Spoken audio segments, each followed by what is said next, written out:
Hey guys, today I wanted to show the Rokid AR Lite. Typically, I make guides about interesting custom builds and tinkering with existing products. This isn't a review video, but really more just an in-depth analysis of what the Rokid AR Lite is, what it does, and some interesting findings and quirk I found. I'm assuming you guys have seen other video reviews of the AR Lite and know what the specs are. I'll let you make your own decisions as to whether you want to buy it or not. Just as a disclaimer, I was given a pre-production unit of the AR Lite. As it's a pre-production unit, the production unit may have differences. I've given my feedback to Rokid on what I liked and what I thought could be improved. Rokid has no input or influence in what I say in this video. Let's talk about the glasses first. The Max 2 is basically a refresh of the Rokid Max 1 with a few minor changes. The design is different, of course. The lenses are single tinted and the glasses arms have flexible ends. The frame has a double-edged bottom. One edge for the bottom of the bird bath lenses and one for the bottom of the sunglasses frame. I feel like it's an interesting design choice as it unnecessarily blocks some of your peripheral vision, but it's not like you won't be able to walk around with it if you want to do that. Now on to the more interesting part, the Rokid Station 2. Hardware-wise, it's got two USB-C ports, one for charging and one for display out for the glasses. It does not have the capability to receive video input to provide 3DOV from a source device. The Station 2 is meant to be a standalone device to pair with your glasses and to wirelessly stream to it. One of my favorite features of the device is it has a touchpad. The Station can be a gyro mouse, or you can use it horizontally or vertically as a touchpad to control a mouse cursor. The touchpad is especially useful if you're trying to use the station while walking around.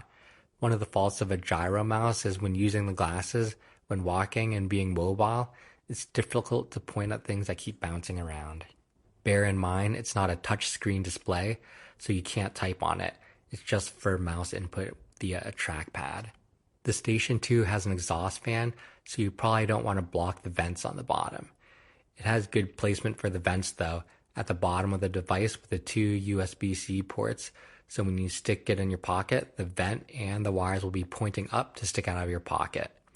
It could be okay for shallow pockets, but not deep pockets. It's also good that the fan doesn't run when you unplug the glasses. The fan in this pre-production unit is quite loud and blows at full speed pretty much all the time, but Rokid tells me that they'll fix this for production. Let's talk about the software side now. Yoda OS basically has two modes to it, an AR mode and a 3DOV Android launcher mode. The AR mode lets you download and play a small selection of AR apps. In this AR app mode, the AR space seems to extend all around you for a blank slate for the AR apps, with a total custom UI for whatever app you're running. There is an app store, but all the apps seem to be in Chinese. It seems to mostly be mini games, so it's basically a demo of the 3DOV capabilities. Some worked and some didn't for me. Some just had a black screen and wouldn't load. There's a 3D image viewer, which is probably the most interesting AR app I saw. You can see 3D and 360 images and videos. Yoda OS is the most interesting and unique thing about the Station 2, and it's the primary reason to buy it. As I mentioned, it's basically a 3DOV Android launcher, and you can pretty much run any Android app you want.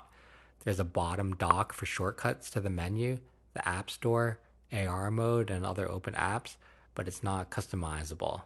There's also an app drawer that pulls from the bottom dock. When you open up an app, there are three modes. There's a multi-app mode, a theater mode, and a sports mode. Multi-app mode essentially opens up an instance of an application in a window, and you can have up to 3 open windows at a time to see side by side. The windows can't be moved independently and just sit there on a carousel, but you can move the whole set of windows on the carousel around together to pin it wherever you want. Each window is about 66 to 70% of the size of your entire FOV. You can't make it larger or smaller, but you can rearrange the windows in different orders. You can pan your head left or right to see the edges and the side applications there. I wish you could make the window larger to be able to see one of the 3 windows filling up your entire FOV, and then just pan your head left and right to see the other application windows. This mode is one of the main draws of the Station 2, as there's no other competitor device that can do the same right now. Sports mode stabilizes the screen so that it slowly follows your head direction smoothly. You can only have one window open at a time, and it's set to the center of your field of view. There's basically two reasons to use this mode. One is when walking around, and the other is when traveling in public transportation. The tracking gets smoothed so the up and down bumpy motions don't cause nausea. The 3-dove on it is good for the vertical movements. I do wish that you could resize or move the screen from the center of your view. Similar to multi-app mode, the single window takes about 66 to 70% of your field of view. Theater mode is basically a stabilized pinnable screen mode. This is the only mode where you can resize the window. You can drag the corners of an app window to make it slightly larger than your entire field of view. Only one application window can open at a time like this, and as the name implies, it's good for watching movies and to focus on a single app. There are two setting menus, one for Yoda OS and one for Android. From the Yoda menu, you can access Wi-Fi, Bluetooth, IPD adjustments, a developer option, and others. The IPD adjustment is a cool feature of the AR Lite. It basically is a software that moves the screens of the left and right glasses lenses closer together or further apart. It's useful if you have an IPD at the low or high end of the ranges to reduce blurry edges. But it does come with a drawback. The glasses have a total 50-degree FOV, but because of the IPD adjustment, you don't make full use of it. I don't know the exact numbers, but I estimate the FOV to be around 46 degrees, and 4 degrees is used for the IPD adjustment variance. The variance FOV is the buffer room that lets the screens move horizontally left and right. When compared to my other glasses, the horizontal FOV seems to be the same at about 46 degrees, while the vertical FOV of the AR Lite is slightly larger, presumably because no buffer is needed there. The IPD adjustment only works with the Station 2 as it's part of the Yoda OS software, but I believe they have it on the companion phone app as well. It won't continue onto a device without the software like a PC or gaming console. Another interesting feature is performance monitoring mode. You can find it in the developer menu. It allows you to toggle a mode to see RAM usage, device temperature, IMU data, etc. The Android menu is what you would expect. You can access settings here which you can't in Yoda. For example, deleting saved Bluetooth peripherals and Wi-Fi connections. The 3-dove in sports mode needs a little improvement. The vertical stabilization is good and acts as normal, so if you're walking or riding somewhere bumpy, it'll be stable and smooth. But moving your head horizontally could use improvement. It's a little jittery and not that smooth. There are some quirks with the UI. For example, if you have a link that can be opened with another app, you would expect that pressing on the link would open up that app in a new window. However, Yoda OS opens that link in the same window you already have open, replacing the app that was open already. When you're in a moving vehicle, it'll keep drifting away and you have to recenter. There is no drift when you use it normally, and if you look at the ceiling or the floor, it stays exactly where you look at it and isn't tilted or moving around. Because you can't resize application windows or have more than 3 apps open at a time in multi-app mode, or customized app windows with sports mode, I tried to enable freeform and multi-window options in Android menu and tried to use Nova Launcher in theater mode to get the extra customability I wanted, but it was quite buggy and not usable. I was able to get it working maybe once, but the freeform mode seemed to constantly get disabled, and I lost the ability to move or resize the application windows, and I eventually gave up on it. I couldn't find a way to open apps in 3D or 2D mode.